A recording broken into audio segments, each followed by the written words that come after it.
That's when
Thanks everyone for joining. We'll get started in just about a minute.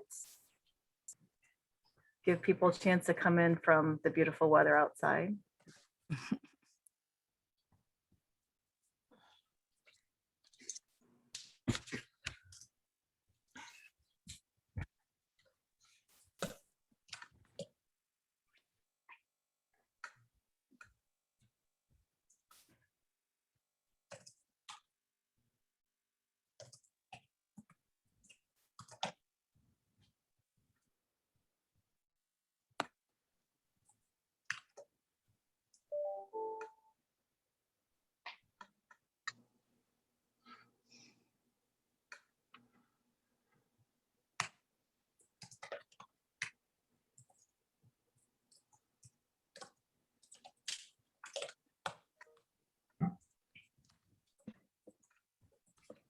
Well, great. I think we will get started.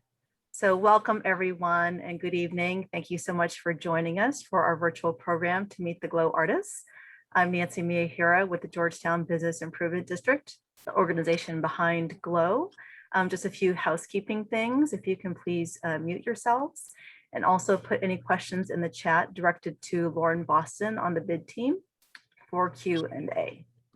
So GLOW has traditionally been a holiday event from December into early January, but we pivoted it forward to spring and summer of 2021 as a two-part series over 6 months so that we could do it as safely as possible and provide a ray of light that we could all use right now.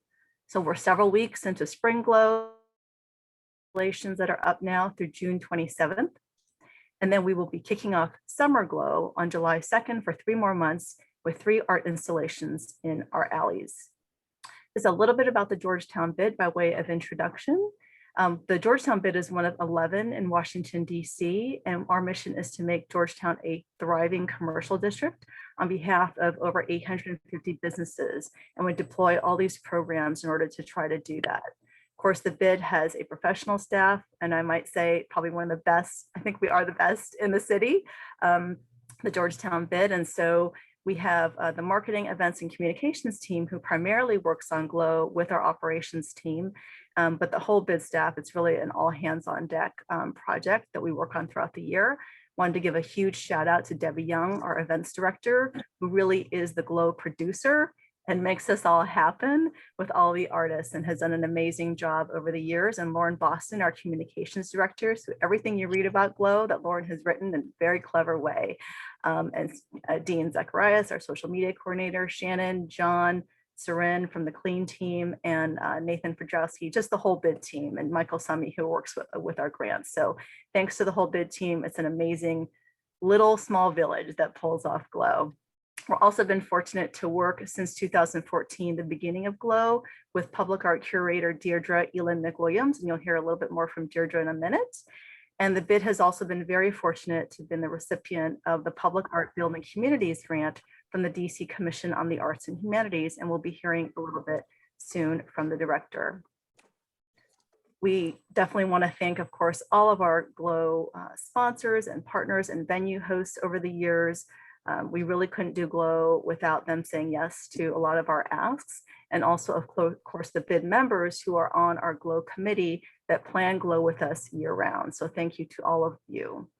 As far as upcoming programs for GLOW, we have the Artists is In, which are on-site meet and greets, artists at their installations on multiple weekends throughout GLOW.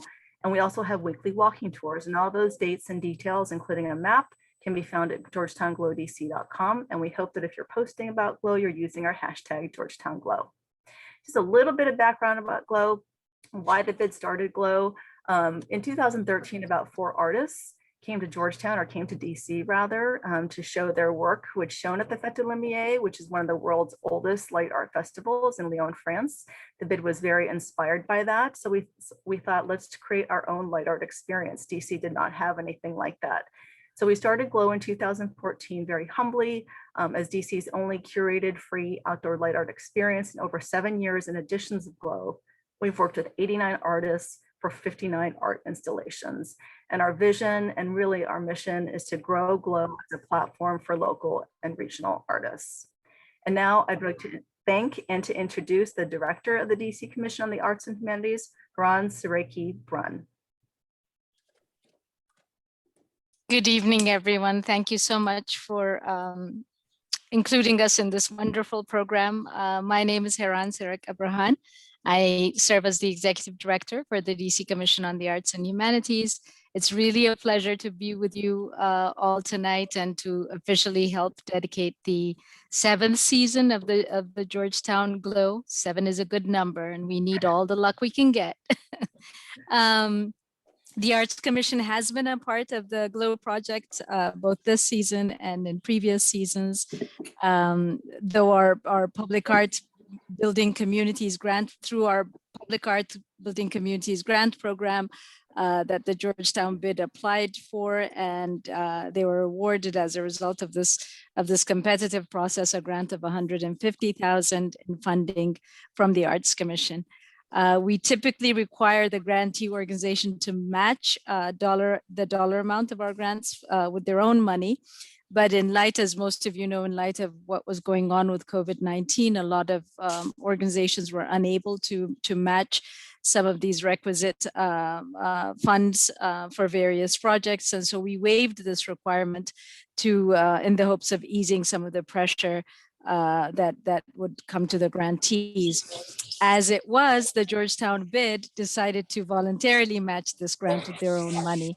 So as to be able to really support the best temporary public art exhibition possible for their residents and visitors to experience and enjoy.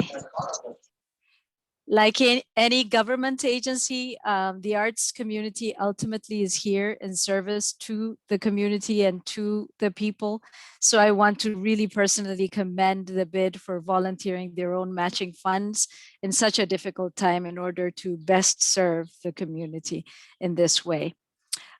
This year, the Georgetown GLOW, as Nancy mentioned, is divided in a celebration over 2 time periods. In light of both social distancing restrictions and public gathering restrictions. So today we get to celebrate this first spring installment, and we look forward to the summer installment with more opportunities to glow, I suppose. So my congratulations to the entire Arts Commission staff that worked on this, the exhibition artists, Nara Park, who the curated creative Edwin Baruch, Stephen Mercedes, Chris Combs, and David Greenfield Boyce, folks who have participated in this project, and my deep appreciation always to our incredible public art team at the Commission, in particular, Alyssa Maru, who was the program manager for this grant, and Lauren Dugas Glover, who's our public arts manager. Thank you. I'm in Georgetown a lot. My husband works in the area, and so I really look forward to walking around and seeing this live. Thank you all.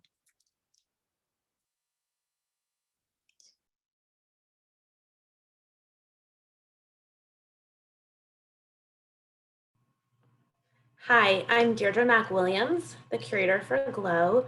The artists were selected through an open call where we received over 50 applications. It was important this year to truly invest in the local arts community and make selecting local and regional artists a priority. COVID brought us an important opportunity to rethink GLOW, the format, and the kinds of artwork presented. The public artworks that these wonderful artists have so carefully designed and fabricated just for Georgetown GLOW are beautiful, uplifting, and thought-provoking. Edwin Baruch's sculpture appears as a ghost structure, inspiring curiosity and exploration. David Greenfield Boyce and Chris Combs creates magic with their blue flickering lanterns. Chelsea Glatz's work uplifts us and lets us each embrace hope. Stephanie Mercedes' suspended work dazzles us with bright lights and a choir who engulfs us with their stories. Nara Park has brought us something from outer space and makes us pause to think about time and dimension. The next phase will give us more of a summer glow, and I'm equally excited to see the works by Emily Fustner, Adrian Gaither, and Hiroshi Jacobs. These works reveal the beauty and complexities of the alleys in Georgetown. I want to extend a huge thank you to all of these artists who've inspired me and created space to give me pause during these crazy times. I'm going to pass it on to Debbie Young, Events Director of Georgetown Bid, who is the one that makes all the GLOW projects a reality. Okay, thank you, Deirdre. So first I want to introduce Edwin Baruch. He is the artist behind Light Pavilion. He grew up in the DC area, though he lives in New York now, and he worked at a Georgetown architect firm for many years, and that's how he became familiar and interested in GLOW. So I'm going to turn it over to you, Edwin. Thanks, Debbie.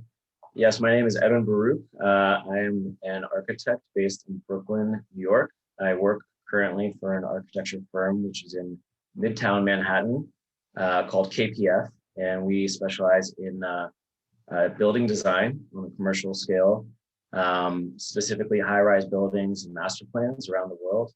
Outside of that, I work on independent projects, mostly residential architecture in scale. So just actually a handful of projects over the past few years.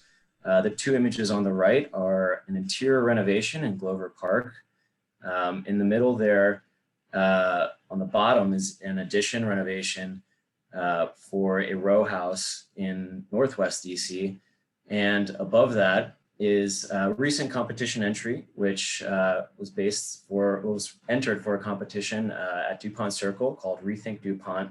It was a finalist entry and is currently on exhibit at DuPont Underground, along with the other finalists and the winner through the end of May. So you can check that out if you're in the area. On the bottom left there is a beach house designed for a home in the north of Peru. And above that is a series of cabins in upstate New York. You could go to the next slide. And as Debbie had mentioned, I'm from the DC area. I was born and raised in McLean, Virginia, and had worked prior to moving to New York at an architecture firm there in Georgetown, DC, right on the waterfront. And over a few years there, have been frequenting the installations, which ultimately had inspired me to consider submitting an entry.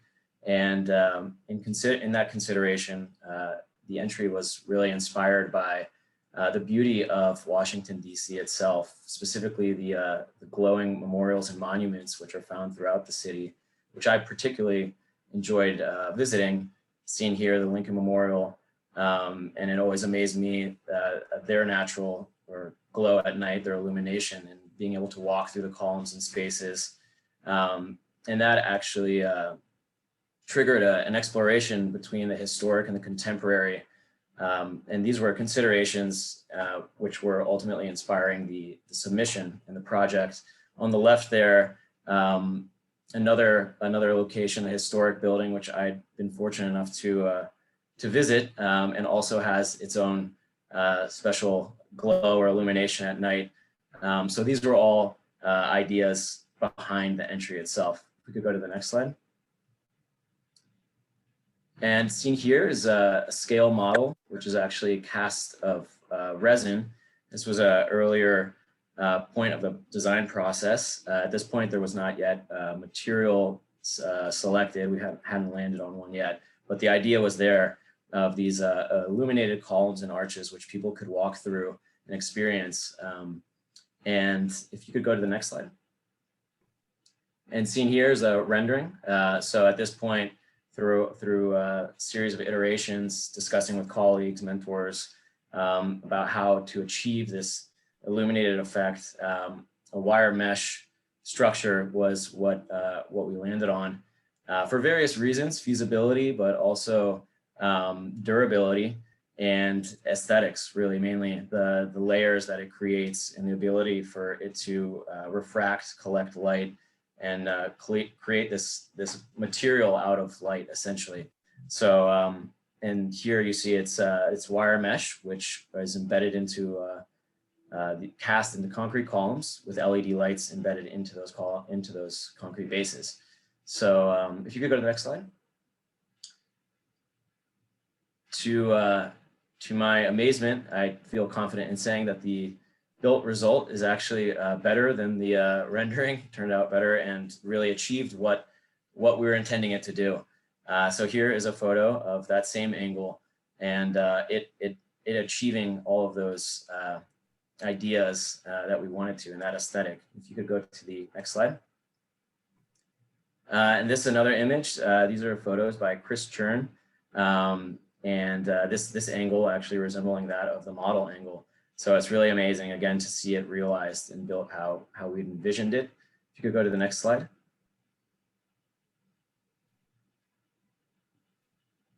And here, another photo by Chris, which is experiencing it from inside, walking through the arches and the columns, and experiencing those various layers. And if you could actually, can we go to the time lapse? And this is a time lapse here shot by a friend of mine, also architect and photographer, Bradley Kaufman. And so with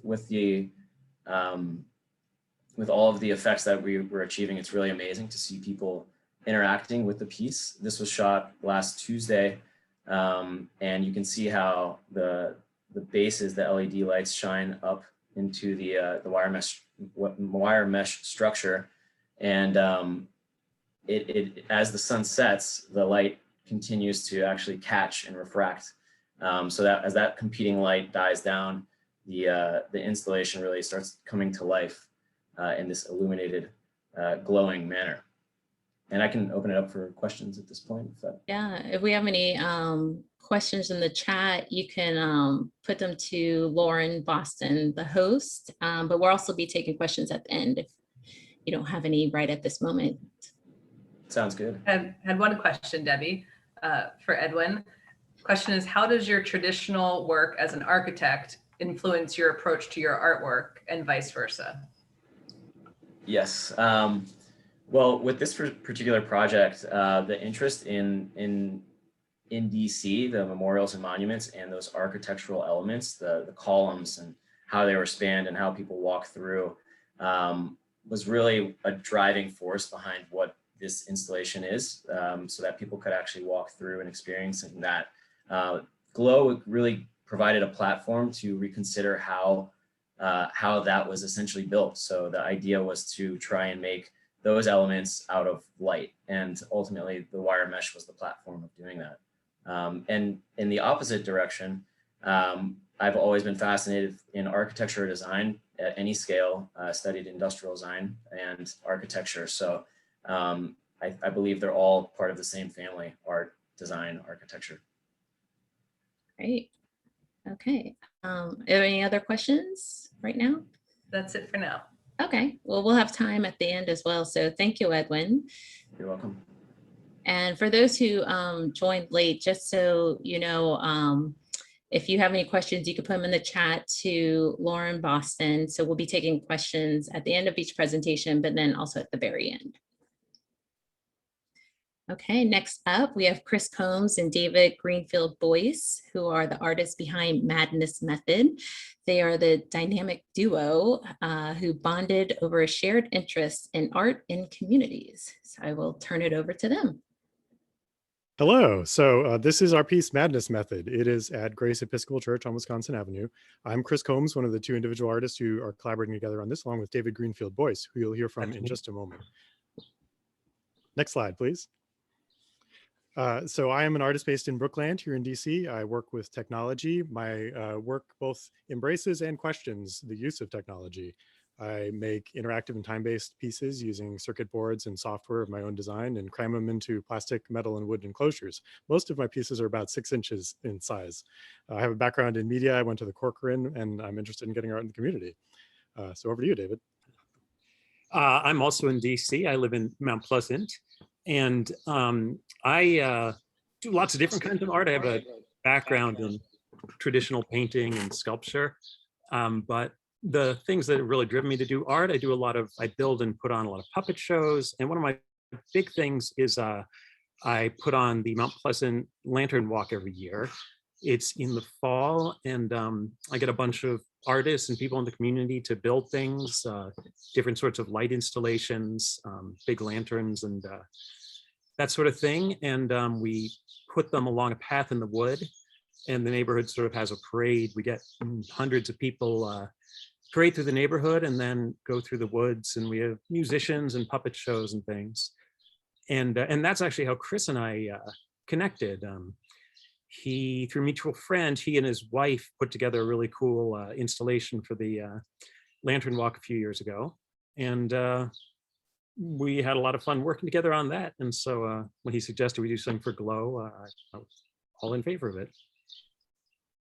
Next slide. And it all went on from there. So we had this interest in the way that people take a lot of disparate information, chaotic information data, and then pull patterns out of it. So we kind of wanted to make a piece about this idea that you take something very chaotic and then suddenly have it resolve into something ordered with a pattern behind it. We came up with a special arrangement of a lot of individual lanterns on posts. And if you stand in just the right spot, they all line up perfectly, theoretically, into a pixel grid. It's a very simple display. It's 12 by 18 pixels. Our hope is that as people experience this, they start with sort of an initial sort of ooh about how it looks, because it's an odd looking thing. It's blue, it's glowing, it's a sort of cloud of lanterns, but then maybe a little bit confused about what it is and why the lanterns seem to be flickering and changing. Hopefully then realizing as they walk around it a little bit that there is some kind of structure behind it. And if you land in just the perfect spot, maybe it all snaps together again and you go back to that sense of wonder. We really liked the contrast between the organic cloud-like or sort of bush-like shape and all of these inorganic, like sharp edges of the lanterns and the pipes and the beautiful plywood boxes. So that is kind of the concept behind it. Next slide, please. Well, there was a little video of the thing. So this is an example of, this is our 3D rendering of it, which is a little more precise than it turned out to be, but that gives you the idea. So Chris hit on this idea that we'll arrange the lanterns so that they just are kind of randomly arranged, but if you get to one point, they'll line up into a screen that we can project stuff on or show stuff on. And we both really loved this idea. And we sort of had this hunch that it would be possible to do somehow, that there was some math that would make this possible. And so we kind of sat back and said, okay, well, how do we actually figure out how to make that happen? Because there were so many lanterns, we decided to go big on 3D rendering. So we built a program which would generate a model of this that we could render in 3D. That's actually how the movie is made too. And it really went back just to some 8th grade math, like thinking back to geometry. And if you remember the point slope formula, well, that just doing a little magic with that. And so it took a fair amount of shuffling around, but then our program eventually just spit out a list of places we should drill holes in boxes and how we should cut up 900 feet of PVC pipe and join it together.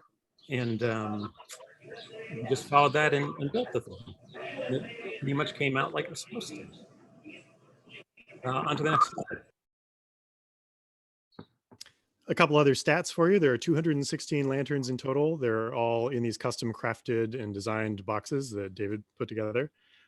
They also feature custom electronics. I designed circuit boards and assembled them. And we also have a custom software stack that does all the actual sort of grunt work of showing about 30 minutes of content, a little bit more. And we added up all the weights, and it's about 2,000 pounds, which is more than I was expecting to load out. Next slide, please. And then once we built this thing, or while we were building it, we had to think about what exactly do we want to show on this screen. And we're kind of torn between things that we just thought would be interesting to look at, or sort of classic images, rotating solids, some images from space. And then also we just knew we could run text through it, and it would be interesting to look at the text go by. So we sort of, with the text, we decided to focus on quotes and ideas relating to order and chaos. The name of the thing comes from Hamlet. Though this be madness, yet there be method in it, which is one of the things we run. And we just looked for a lot of different things that kind of made sense to us, or kind of keyed off to us this idea of looking for pattern in chaos. And we actually keep, as we see how things look, and just to keep it fun, we are updating the content over time. So showing new stuff every couple of weeks, something like that. So it's really fun to keep coming up with new content for it.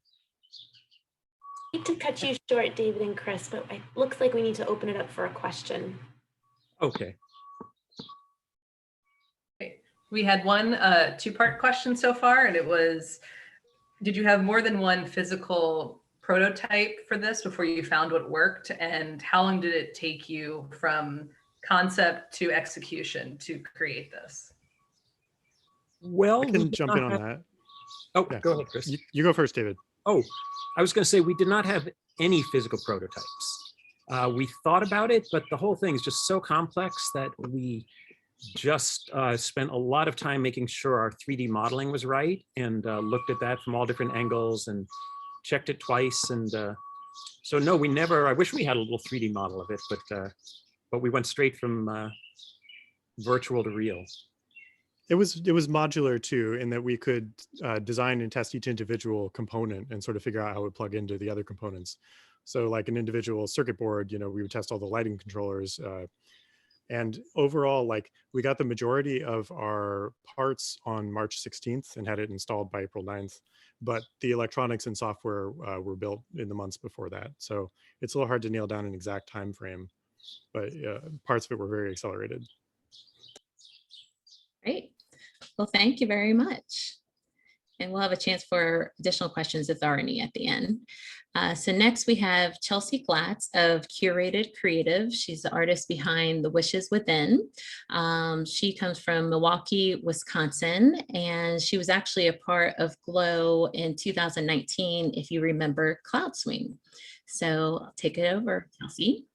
You can go next slide.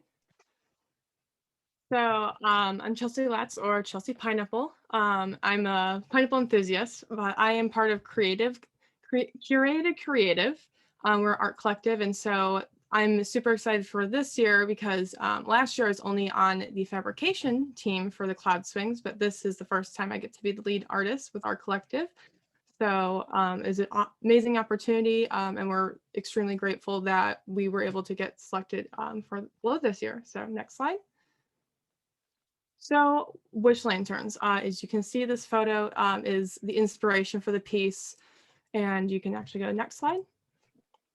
So why wish lanterns? Across time and culture, these lanterns have taken on a variety of meanings, from signaling a community was safe from attack to providing blessings to newlywed couples. However, the root of their message remains the same, releasing worry and embracing hope.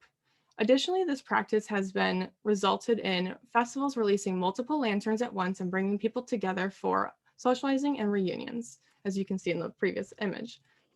This freedom to gather and release ourselves of worry seems like a luxury at our present time and moment. Those values and previously taken for granted practices are the ones I like to celebrate and honor with this art piece. So next slide. So this was the original proposal that we had. As you can see, you know, as a corridor of light and just having them suspended over, you know, patrons experiencing the piece. And next slide, we came back and we actually were switched to a new location, which is the Georgetown Lutheran Church. Funny enough, it's on Wisconsin Street.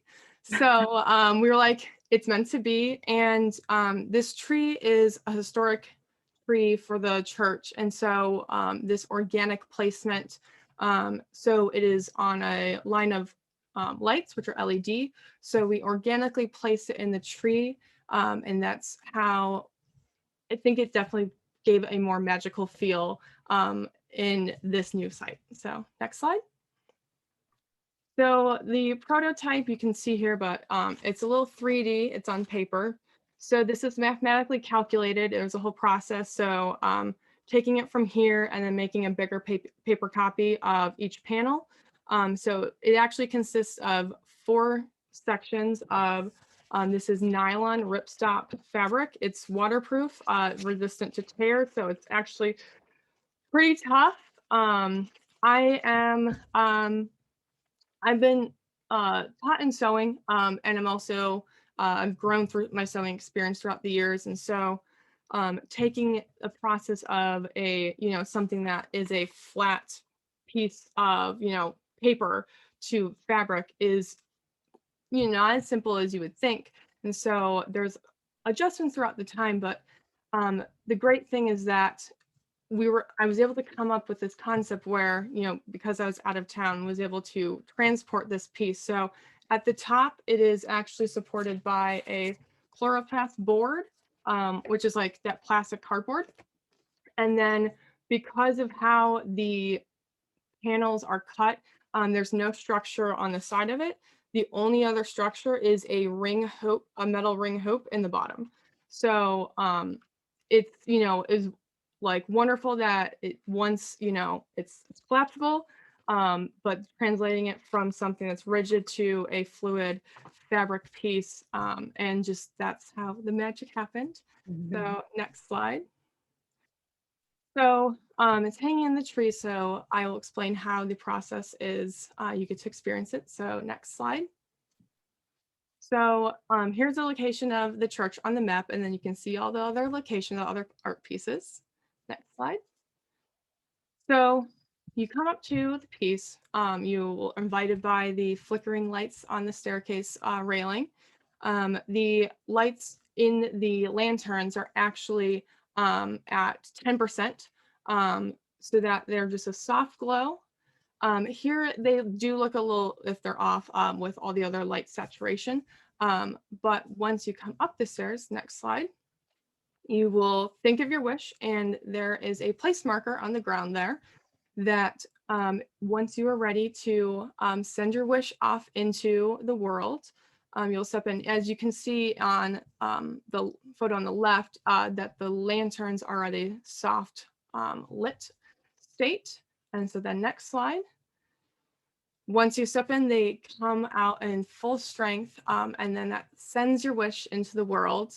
And just watching everyone's reactions and experience to it getting activated. Next slide.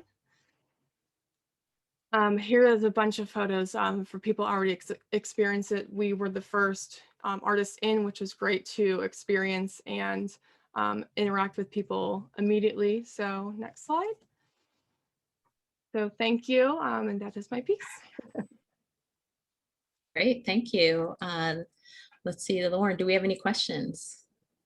I don't see, oh, actually, there's one that just came in. They're asking, have you had any interesting or meaningful wishes that visitors have shared with you online or in person? There was one that actually there was a little kiss under there. It's funny, we're talking with Nancy. She's like, I bet you someone's going to propose under this. Most of the time, people wish they just, you know, like a birthday candle. It's kind of something that we prompt. Said like, it's like a reverse birthday wish. You know, you think your wish and you blow up the candle, except for this time you're lighting it up. So we did actually didn't have a bunch of people actually tell me the wish, but everyone was like, ooh, like a promotion or, you know, a good 2021. But just really interacting with, you know, people was like the biggest thing. That was my wish, is that people would love and have, it would literally spark joy in people. And that's what I got out of it. It's wonderful. Well, thank you, Chelsea. Okay, next we have Stephanie Mercedes, the artist behind The Weight of a Rainbow. Mercedes is a native of Argentina and now calls DC home. She's known for her large-scale installations coupled with sound and dance performances. I'll turn it over to you. Perfect. So I am Mercedes. I am so happy to call DC home. And I choreograph large-scale, often immersive installations, which often have dance and vocal performances, which happen around them. I also melt down weapons and turn them into musical installations and musical instruments. And for this piece, originally when GLOW had asked me to propose something, I actually turned to one of my friends and I said, this was back at the beginning of when the pandemic just began. I said, what type of artwork do you want to experience right now? And she said, I want to lay underneath rainbow lights and hear the sound of collective voices. And that was at a point where the pandemic had just started. My studio was completely shut down. And I had, you know, the idea of creating art or of thinking of anything was crazy to me. And so I just applied with that idea. And slowly over time, as I began working with the bid more and my proposal got accepted, this kind of more formulated installation began to compose and turn into something in my mind. And that's how The Weight of a Rainbow was born. And so it is 120 feet long. There are 928 lanterns and a little under 4,000 separate programmable pieces. And it's essentially this choreographed and moving rainbow, which you're meant to walk under because my location on M Street is literally an alleyway. And so the main thing that people do in the space is simply walk, which I loved as this kind of already intentional choreographed movement for the viewers to move underneath. And for every panel in the installation, of which there are 8, there's one speaker, and coming from each separate speaker is one singer who self-identifies as LGBTQ+, including my own voice. I'm the first singer. And I really just love this idea of having something which is beautiful and memorizing, which of course lights are, and that are interacting, but then to also invite different members of the local LGBTQ+ community to kind of to sing and to voice their own rationale and their own emotions of both the beauty that is a rainbow, but also at the same time the weight which a rainbow carries. Yeah, so I think we'll show you the video of the piece.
And so for the piece, this is a list of all of the biographies of all of the beautiful singers who participated in the piece. Some of them are singers I've worked with in the past. Some are friends who are also artists and also sing.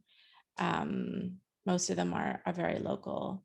And one of the beauty of the pieces is that I could never compose what I expected the sound to look like beforehand until the sound is literally in the space and underneath the installation. So I really wanted the viewer to kind of think of this idea of walking through like an a cappella choir as they walk through the space. So every singer is responding to the same musical score and the same song, but at the same time in their own voice and in their own rhythm. And I feel like that's such a reflection of the LGBTQ community, is something that could never be described or summed up in a single word or a single voice, but instead should always be represented and presented as a collective. Yeah, so that's my work. Okay. Thank you, Mercedes. Yeah. So let's see, we have any questions that have come in?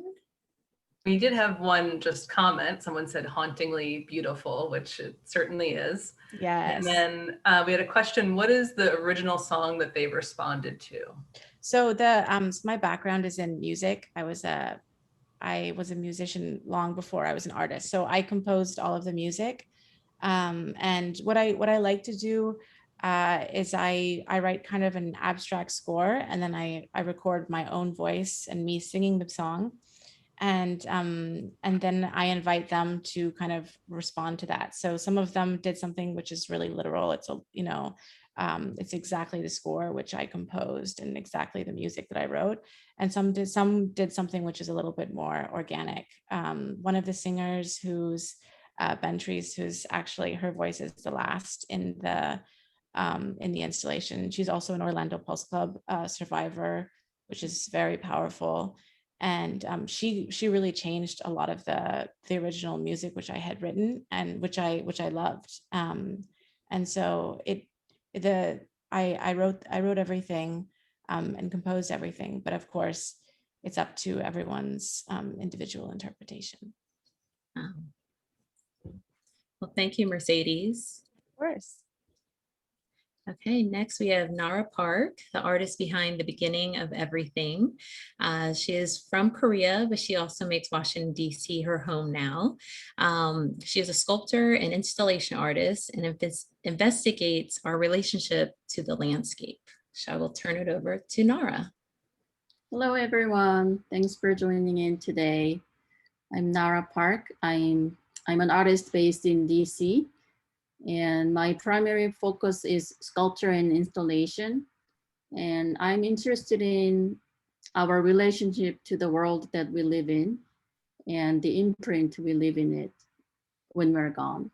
So last year, I became interested in using reflective glass beads that are normally used in road marks. It creates a retro reflection of light, which is the phenomenon of light rays striking a surface and being redirected back to the source of light. And I thought it would be interesting to use utilize the effect for my glow piece, my piece for glow exhibition. So before submitting my proposal, I already started working with this material. And these are some of the examples of the material. And this piece is 3D printed, and I was using a rock that crystallizes in a box format, rectangular format. And I thought it was interesting how nature could look also man-made. So there's no real distinction between what is man-made, what looks man-made, or what looks natural. So this is one of the examples of my piece using reflective glass beads. Could you move on to the next slide, please? And this piece is inspired by Cabin Creek meteorite, which fell in Arkansas. And I also used the 3D printing process for this piece and used the reflective glass beads. Next slide, please. And this is another example of using the same process and material. It's a rock that is that is exhibited in the Natural History Museum in Paris. And could you move on to the next slide? This is a close-up of the reflective glass beads. I used two different types of glass beads. One smaller grain, which are normally used for road marks, and larger glass beads are used in normally used in airport, which has a higher reflection rate. Next slide, please. So last year, I was invited to submit a proposal to Georgetown Cultural Center, which is also sponsoring this project. And and my proposal was accepted, and I started working with a fabricator in Ashland, Virginia from January. And they built this sculpture that is 14.5 feet by 8 feet by 7 feet out of styrofoam. And the form is hollow inside. We used an aluminum frame to minimize the weight and cover the frame with EPS foam on the surface and concrete, coated the surface with concrete for durability, and painted the surface in white white paint.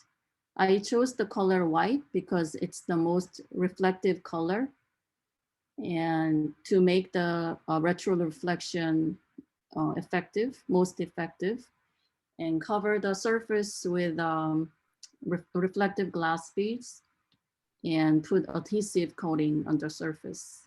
Could you move on to the next slide? So depending on which angle you're looking at the piece, the glass beads react differently. So if you look at the piece directly in the same angle as the light, the retro reflection is most effective. And at a different angle, it may not look reflective at all. Could you move on to the next slide? Yeah, so this shot is above the level of height of the lights, and it only shows it's more matte surface. It looks more matte surface. Could you move on, please? Yeah. So I was interested in how meteorite is like a tangible connection between the cosmos and human society. Even though it could look like a natural rock, it actually came from outer space. And I wanted to create a piece that invite the viewer to contemplate on life and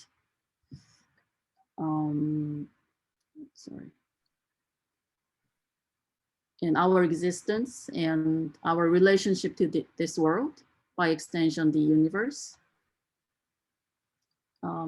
Next slide, please. This is a photo taken by Nancy, and I installed the lights around the work. I used weatherproof work lights that are LED, and the reason why I use the lights on tripods it's to match the eye level of average human height, so that they can look at the piece directly in the same angle as the lights.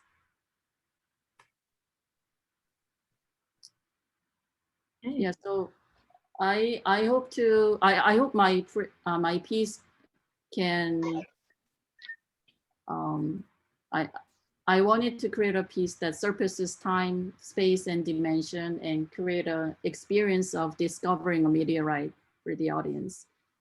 And I painted the sculpture in white to make it look more outer out of space, out of place. Love I it. hate to interrupt, Nara. Yeah, Yeah. time for questions. Yeah, I think we have time for one question.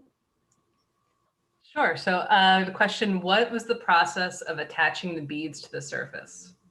Yeah, so we use the clear adhesive that comes in a spray, and we use the spray clear adhesive on the surface, and I threw the beads onto the surface.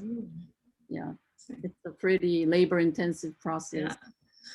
So I work with the fabricator, so yeah, it was very helpful. Very good. Okay, well, thank you, Nara. Thank you. Okay, so those were our 5 Spring Glow artists who have their art installations up now through June 27th. Now we want to introduce you to our Summer Glow artists who will be doing art installations in our 3 public alleys. First, we have Emily Fustner, and her project is called For the Alley. She's a visual artist based in Washington, D.C. area. Her studio is at the Arlington Art Center, where she is a resident artist, sorry. So I'm going to turn it over to Emily. Thank you, Debbie. Hi, everyone. Really nice to be here and thankful for this opportunity. I have a background in printmaking and paper making, but along the way kind of got into working more installation and sculpture based. Really interested in creating work that responds directly to a place. So I consider my practice one that is grounded, like a poetic perspective, grounded in the familiar kind of everyday periphery of life. So I spend a lot of time crouched down close to light and cracks. So like in parking lots, I've had a practice of casting cracks with paper pulp and then later removing that form to create installations like the one in this image. And then I also at some point realized I was often documenting light as I would see it like in the stairwell near the studio or just in passageways and corners of rooms. So eventually I started in terms of photography and drawing some artist books, and then eventually translating that into some acrylic sculptures as well. So yeah, interested in these kind of mundane transition spaces and sort of these ephemeral phenomena, essentially, that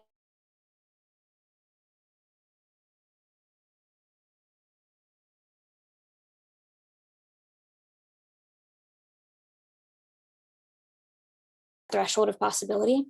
So if you want to go to the next slide, when I was first starting to explore the connections of my work between, say, the light or the cracks, I started doing some writing, and I ended up writing a prose poem that was in 3 parts that kind of linked kind of my interests and kind of personal connections to these things.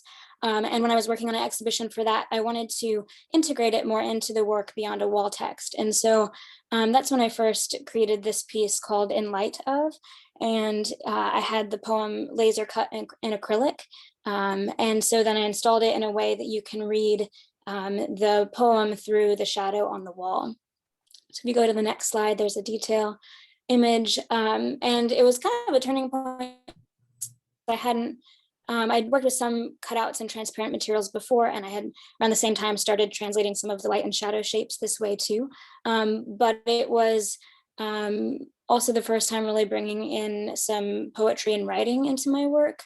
And so if you go on to the next slide, I've continued to experiment with this. So this is just a bit in my studio experimenting with some brighter colors and heat bending.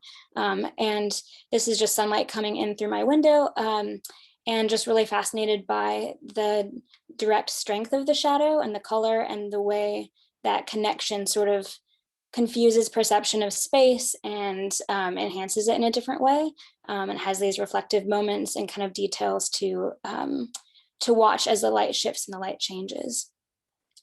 So if you go to the next slide, so when thinking about what I would propose for an alleyway for the summer glow, I spent some time in that space and decided it would be neat to write a poem for the alley and to suspend it in the colored acrylic across the top so that you can read the poem through the shadows that will be on the wall and the floor. So I had kind of watched the way the light changes at different points. So of course it'll be something that shifts throughout the day. So there'll be at some point where it will be like this image where it would be more directly on the ground.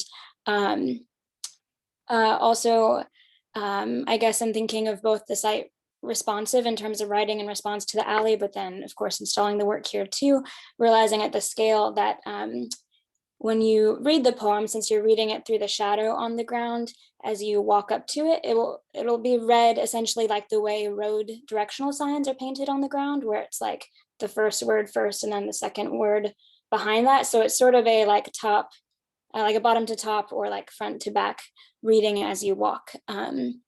If you go to the next slide, these are a few of examples from basically my studio process of kind of testing some things. On the left was kind of an early test using one of those panels from actually the poem sculpture from that first piece with the acrylic text. Just kind of creating somewhat of an alley kind of narrow space and seeing how the light would handle that.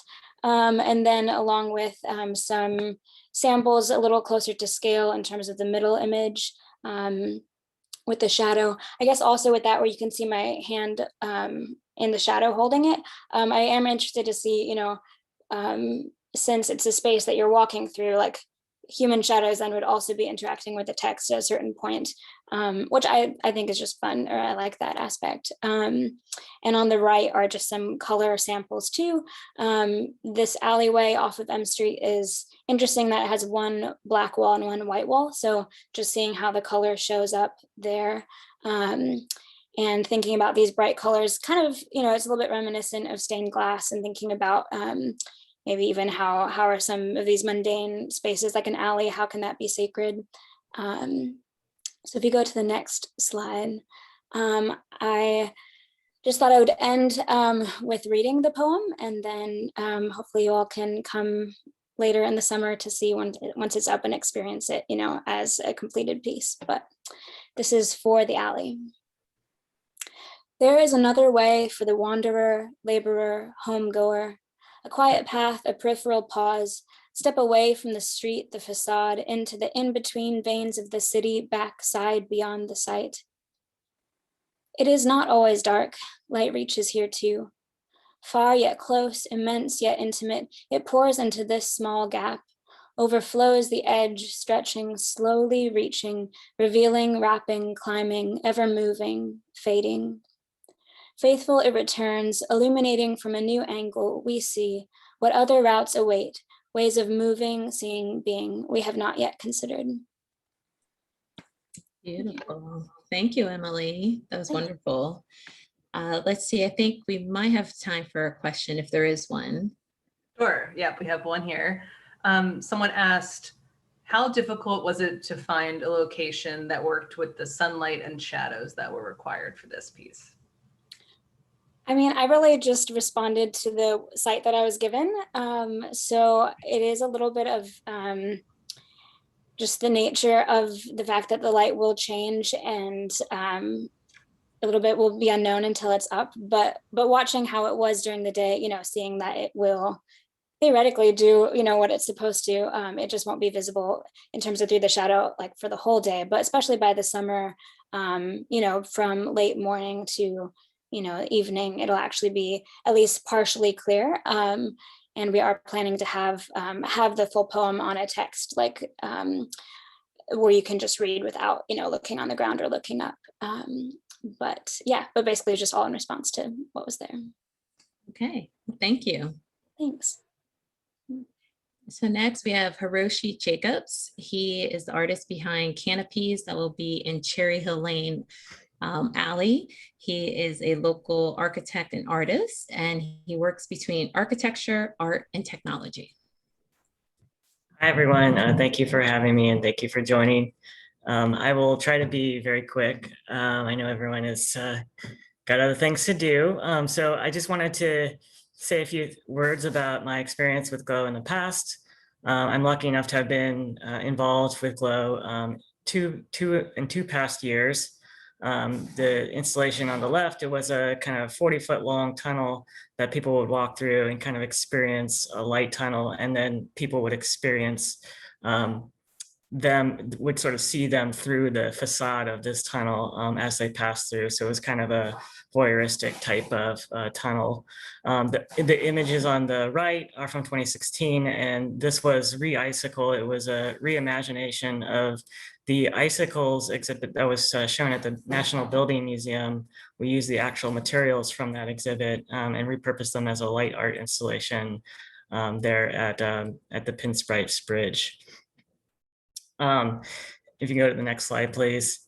So generally speaking, my work is interested in exploring the ways that things like pattern, light, color, form, and shape really, really kind of help people understand space. And it helps me understand space as an architect to experiment with these different forms in architectonic ways, thinking about those things three-dimensionally and kind of bringing them together in kind of unexpected ways. And so moving forward with this alley installation, I wanted to continue this exploration with light and color and pattern, but in a way that's slightly different from some of the other projects that I have done in the past. You can go to the next slide. So this installation is called Canopies. And when I was speaking with Deirdre and the Bid about this alley, one of the things that jumped out to me was that you know, there's a series of canopies throughout Georgetown that invite people into the retail environments, but the alleys don't have that same kind of welcoming idea. And so I wanted to propose a kind of welcoming form that would sort of draw people into the alley, down the alley, and really experience these alleys that are sometimes maybe ignored in places like Georgetown. So I thought it would be cool to create this welcoming effect and just play around with the light and the color. As you can see behind me, there's a model of it, of the canopies. And one of the things that's interesting to me as you kind of move through the installation, you'll get a very different experience all along the way as you walk under it. And I think that's one of the things that really encourages people to move through spaces is the changing experience that they have. So I'm hopeful that it'll be an interesting experience for people, and thank you for inviting me. Yeah, thank you, Hiroshi. Do we have any questions, Lauren? Let me see. Yes, we have one that just came in. For a piece this large, where do you fabricate it, and do you have a studio offsite, or how does that work? So I have been working with a really fantastic fabricator out of Baltimore for the past couple of years. They are really great metalworking fabricators, and they enjoy working with artists like myself. The owner of the firm is a former architect and artist, and so he really values the creative process. And so I've been working with them for a couple of years now. They're called Elemental Metalworks. So they'll be fabricating the metal frame offsite. It'll be trucked down in pieces and then assembled on site. The frame will be assembled on site, and then the actual colored elements are bungee cords that will glow under black light. So I'll be basically installing all of those on site while the piece is on the ground, and then it will be lifted into place. Great. Okay, well, thank you, Hiroshi. Unfortunately, Adrienne Gaither could not be here with us, so I will briefly speak about her project and about Adrienne. Adrienne is a Washington, D.C. based artist, and she has a very strong color aesthetic and is really known for her geometric patterns. Next slide. Her work for Georgetown is entitled Let's Go Crazy, and is inspired by the 1984 by Prince and the Revolution from the Purple Rain album. Adrian's work can be seen across the country and also here in Washington, D.C. If you ever get a chance to go into the West End Library, you need to see her public artwork there. It is a visual procession highlighting the historical figures who experienced the West End neighborhood and have had an impact on American culture. Next slide. So this project, Let's Go Crazy, as I said, it's inspired by the Prince song. And the song is about our responsibility to create a meaningful life in an otherwise absurd and unfair world. And Adrian felt that this was completely appropriate and meaningful in this time of COVID. She was actually thinking about her proposal for Georgetown when the song came on the radio, and she was like, oh my gosh, let's do this for this alley, which is Sovereign Alley off of Wisconsin Avenue. And so the work will be made of wire mesh and LED lights, and they will be suspended between the two buildings. Thank you. Great. Thank you, Deirdre. So we definitely have reached our time limit. So we just wanted to thank everyone for coming. But if people want to stick around and you have a few extra questions, we will definitely stay here for a few more minutes. But we know people have things to do. But we just wanted to remind everyone that Spring Glow is happening now through June 27th with our 5 art installations. And then we'll be back with Summer Glow from July 2nd through September 26th. With our 3 art installations in the public alleys.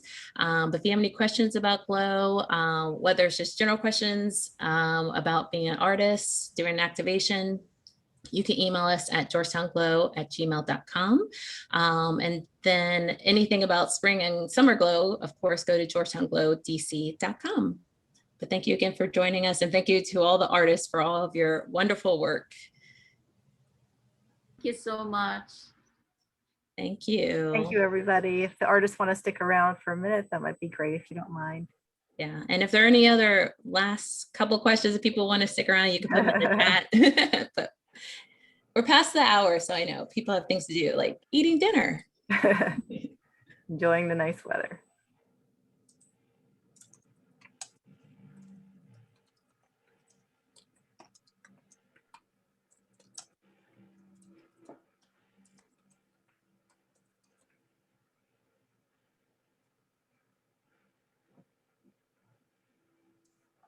Are there any other questions that popped up, Lauren? Or is that it? Just a question actually from our artist, Chelsea, to Hiroshi. Okay. Chelsea asked, what got you started working in the medium of string? Oh, that's a great question. You know, it was when I started collaborating with a friend of mine, Casey Hughes. He's an architect out of LA. And we entered into a competition at the end of our graduate school experience with the School of Architecture. And we basically proposed this idea of a canopy, believe it or not, over the terracing outdoor spaces at the school. And we won that competition, and then we had to figure out how to do it. And so it was just a lot of experimentation with different materials. We wanted something that was going to be lightweight. It was going to hold up under the weather. It wasn't going to blow away, you know, in the wind. And it wanted to be colorful. And so using the idea of strings as an element that can provide all of those aspects and still, you know, still be, you know, very interesting was kind of how we got started with that particular aesthetic. Okay. Very good.